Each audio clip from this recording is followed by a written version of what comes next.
իսկ կենտրոնական բանկի արձագանքին էլ արձագանք եղավ Տեր-Պետրոսյանի կողմից։ Ես դրան ավելացրել բան չեմ։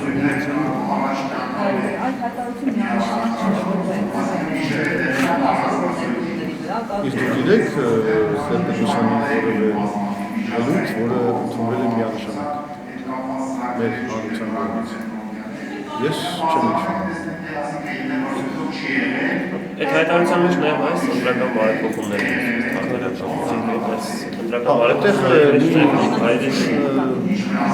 մի կոնկրետ երևի բարձրաբանում պետք է բացարձակապես մտադրություն չուներ այն համաձայնագրի մասին, որը ձեռք է բերված 4.4 ֆորմատով։ Իր այդ ասածը այդտեղ շեշտված է ընտրական գործընթաց, վերաբերվում է բացառապես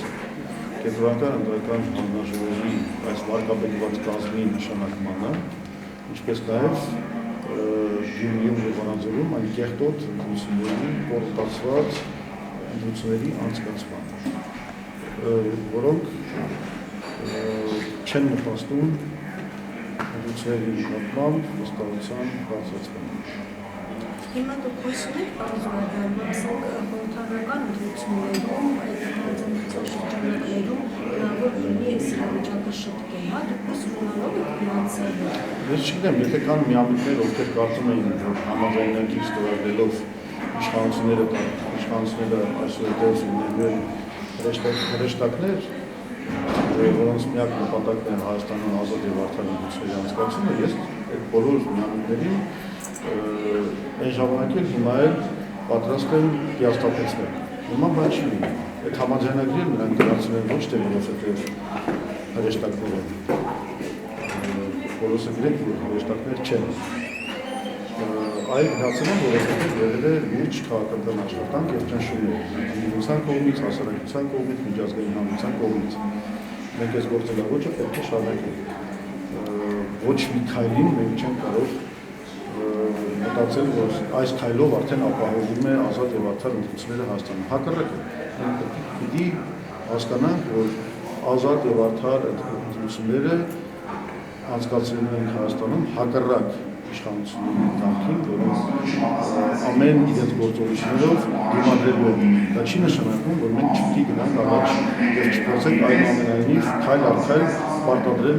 ազատ եւ արդար ընտրությունները Հայաստանում։ Պարոն Զուրաբյան, Տեր-Պետրոսյանի նախանշած այսպես դեֆորտի թաքնված դեֆորտ բարենչում ամանն այդ դեֆորտի ինչ նախանշաններ կան այսօր Հայաստանում։ Ինչն է ինչ։ Դեֆորտի ինչ նախանշաններ այսօր կան Հայաստանում, որ մասին խոսում է Տեր-Պետրոսյանը։ Դե լավ, դա շատ պարզ բաներ են, ով էլ վերելուց գիտի, որ բյուջեն որ չի հավաքվում, գիտեն, որ արդեն բյուջեի 10%-ը գնում է պետական պարտքի սպասարկմանը, իսկ շատ շուտով այդ թիվը կբարձրանա մինչև 30%-ը։ Անգամ այսպես անդիմադիր, հա։ Այսինքն հայացք ունեցող տնտեսագետներն են քննադատեցին։ Ոսկանշելը, որ նման բան իրենք չեն տեսնում։ Ազատ երկիրը չէ համարվում։ Ամեն մեկը կարող է իր տեսակետը ասել, չէ։ Շատ լավ թող ասեն։ Սա ուղերձ է, ում է ուղղված, պարոն Զուրաբյան։ Ես չեմ ցանկանում մեկնաբանել։ Չեմ ցանկանում բարձրաբանել։ Չէ, մենք այսպես ասած ուզում ենք հասկանալ մեր գլխի գալիքը, որտեղ դեֆորտի մասին է խոսքը։ Գիտեք, այդտեղ շատ հեռու պետք չի գնանք, ոչ էլ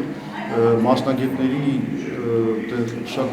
մանրամասն վերլուծությունների կարիք ունենք։ Մենք ունենք մի երկիր, որտեղ